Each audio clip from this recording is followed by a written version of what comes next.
किसी महान आदमी ने कहा है, पैसों के पीछे मत भागो, समय के पीछे भागो और समय का उपयोग करके कुछ महान कार्य करो।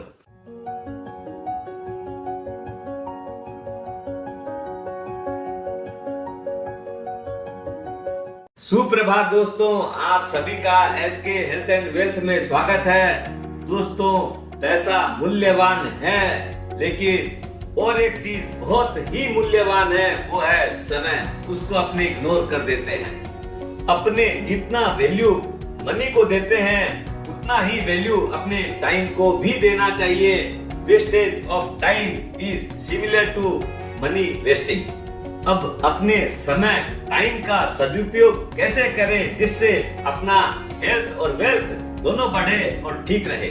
पहला पॉइंट, क्रिएट ए शेड्यूल। दोस्तों, जैसे अपने पैसों का बजट बनाते हैं, वैसे ही टाइम का भी शेड्यूल बनाना चाहिए। इससे डिसिप्लिन आता है और अपने फोकस्ड ज्यादा रह पाते हैं। शेड्यूल बनाने के लिए सबसे पहली जो चीज है, अपने को जो काम करने हैं उसकी एक लिस्ट बनाएं।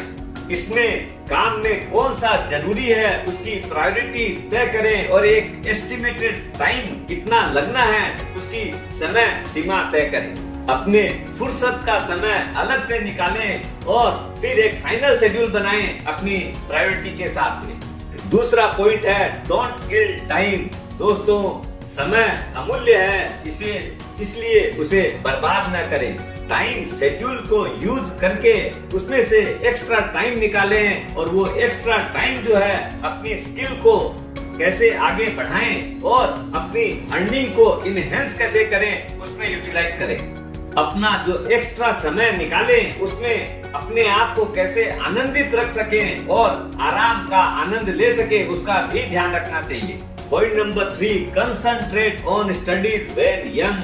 दोस्तों, जब आदमी यंग रहता है तब पूरा कंसंट्रेशन स्टडीज पे रहना चाहिए। क्यों कि अपने जितने ज्यादा मार्क्स स्कोर करेंगे उतनी ही अच्छी संस्था में और उतनी ही अच्छी कॉलेज में अपने को एडमिशन मिलेगा, जो कि आगे जीवन में अपने को अच्छी नौकरी मिलने में या अच्छा कार्य करने में एक बहुत बड़ा योगदान देता है।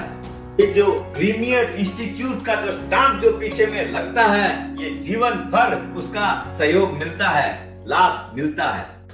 दोस्तों, अपने इंफॉर्मेटिव वीडियो जरूर आपको अच्छे लग रहे होंगे तो लाइक करिए, बहुत अच्छा लगे तो शेयर करिए। अभी तक आप कई वीडियो देख चुके हैं तो सब्सक्राइब कर ही चुके हैं, अगर नहीं किए हैं तो कर लीजिए। औरों को भी करने के लिए प्रेरित कीजिए और उनको उसका बेनिफिट लेने दीजिए।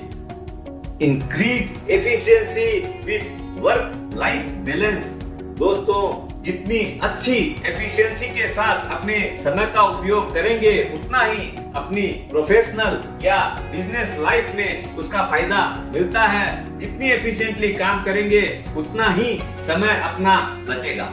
एफिशिएंसी से जब अपने काम करते हैं तो अपनी अर्निंग भी बढ़ती है और जब अर्निंग बढ़ती है तो अपने उसका मजा और ज्यादा ले पाते हैं। दोस्तों के साथ भी, परिवार के साथ भी अपने क्वालिटी टाइम स्पेंड कर सकते हैं। दोस्तों, work hard and party harder, इस चीज पे अपने को कायम रहना चाहिए। Maximize saving when time allowed. दोस्तों, जब आदमी सिंगल रहता है, अनमेरिड रहता है, उस टाइम में जो अर्निंग आती है, खर्चे चूंकि कम रहते हैं तो अपने को सेविंग भी दबा के करनी चाहिए और वो कंपाउंडिंग इफेक्ट के साथ में वो एक बहुत बड़ा लार्ज कॉर्पस क्रिएट हो जाता है। जब 15 साल, 20 साल, 25 साल बाद अपने 35 साल, 40 साल के होते हैं, तब तक एक बहुत बड़ी अमाउंट क्रिएट हो जाती है।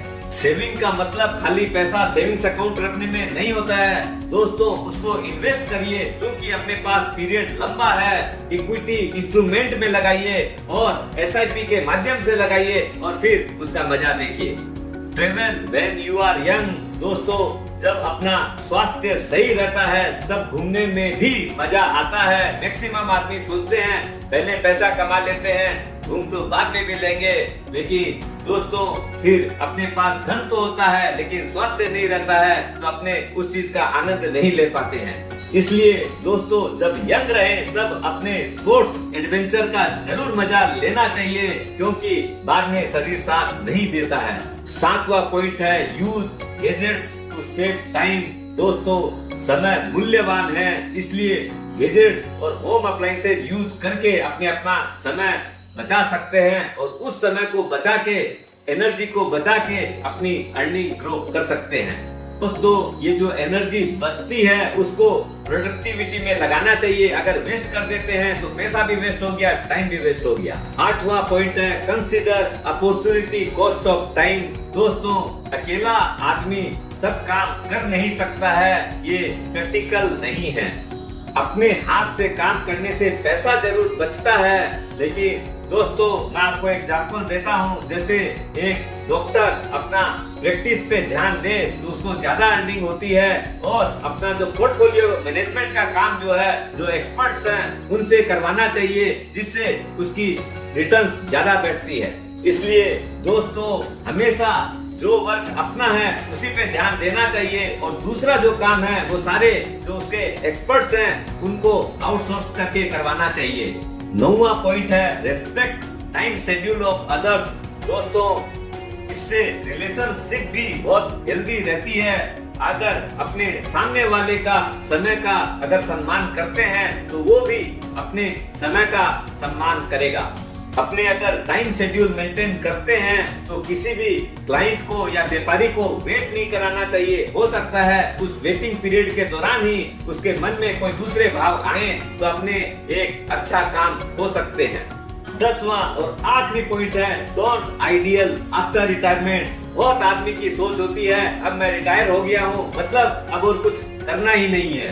रिटायरमेंट के बाद भी आदमी को अपने आप को छोटे मोटे कार्यों में सोशल सर्विसेज के साथ जोड़ लेना चाहिए, जिससे कुछ न कुछ कमाई भी आती रहती है और आदमी एक्टिव भी रहता है, जिससे उसका स्वास्थ्य और मन दोनों अच्छा रहता है। सोशल वर्क करने से एक मन को सेटिस्फेक्शन भी मिलता है और मन में बोरियत भी नहीं होती है। दोस्तों, retire from work but not from life.